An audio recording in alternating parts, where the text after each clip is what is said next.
বাংলাদেশি কর্মীদের জন্য প্রায় 2 বছর বন্ধ থাকার পর মালয়েশিয়ার শ্রমবাজার আবার উন্মুক্ত হতে যাচ্ছে। 2024 সালের মে মাসের পর থেকে যে অচলাবস্থা তৈরি হয়েছিল তা নিরসনে 2026 সালের এপ্রিল মাসে বাংলাদেশ ও মালয়েশিয়া সরকারের উচ্চ পর্যায়ের দ্বিপাক্ষিক বৈঠকে পুত্রাজায়াতে অনুষ্ঠিত নতুন করে বাজার খোলার বিষয়ে চূড়ান্ত ও ইতিবাচক সিদ্ধান্ত হয়েছে। মালয়েশিয়া কলিং ভিসা ও নতুন নিয়মের মূল আপডেটগুলো নিচে দেওয়া হলো। মালয়েশিয়া কলিং ভিসা 2026-এর প্রধান আপডেট। ভিসা চালুর চূড়ান্ত প্রস্তুতি। দুই দেশের সরকারের যৌথ বিবৃতি অনুযায়ী মালয়েশিয়ার বিভিন্ন সেক্টরের যেমন উৎপাদন, নির্মাণ ও প্ল্যান্টেশন চাহিদা অনুযায়ী দ্রুতই কর্মী নিয়োগ প্রক্রিয়া শুরু হচ্ছে। আটকে পড়া কর্মীদের অগ্রাধিকার। 2024 সালের মে মাসের ডেডলাইনের আগে যেসব কর্মী ছাড়পত্র বা ভিসা পেয়েও সিন্ডিকেট ও অব্যবস্থাপনার কারণে মালয়েশিয়া যেতে পারেননি তাদের সবার আগে পাঠানোর বিশেষ ব্যবস্থা নেওয়া হচ্ছে। এআই ও এআই ভিত্তিক নতুন নিয়োগ ব্যবস্থা। কোনো নির্দিষ্ট দালাল বা সিন্ডিকেটের দৌরাত্ম্য রুখতে এবার মালয়েশিয়া সরকার কৃত্রিম বুদ্ধিমত্তা ও এআই ও প্রযুক্তিচালিত সম্পূর্ণ ডিজিটাল সিস্টেম চালু করছে। এর ফলে সব লাইসেন্সধারী রিক্রুটিং এজেন্সি সমানভাবে কাজ করার সুযোগ পাবে।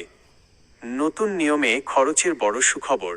মালয়েশিয়া প্রবাসী ও নতুন গমনেচ্ছুদের জন্য সবচেয়ে বড় স্বস্তির খবর হলো অভিবাসন ব্যয় বা মালয়েশিয়া যাওয়ার খরচ সংক্রান্ত নতুন নিয়ম। Zero migration cost. নতুন চুক্তি অনুযায়ী কর্মীদের মালয়েশিয়া যাওয়ার মূল খরচের যেমন লেভি, বিমান টিকিট ও অন্যান্য অফিসিয়াল ফি সম্পূর্ণ ভার বহন করতে হবে মালয়েশিয়ার নিয়োগকর্তাকে এমপ্লয়ার।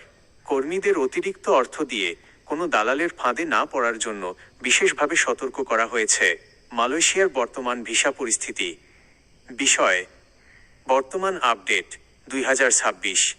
কলিং ভিসা চালুর সময় নীতিগত সিদ্ধান্ত চূড়ান্ত। মেডিকেল প্রক্রিয়া ও মাইগ্রাম এমএস রেজিস্ট্রেশন চালুর প্রস্তুতি চলছে।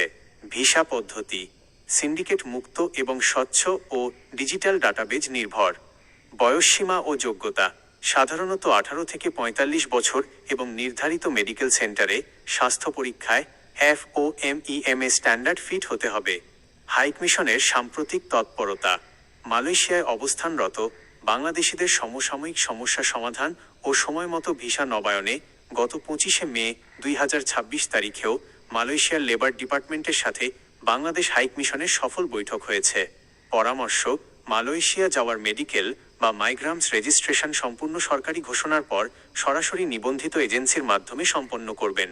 সামাজিক যোগাযোগ মাধ্যমের কোনো ভুয়া চটকদার বিজ্ঞাপনে প্রলুব্ধ হয়ে অগ্রিম টাকা লেনদেন করা থেকে বিরত থাকুন।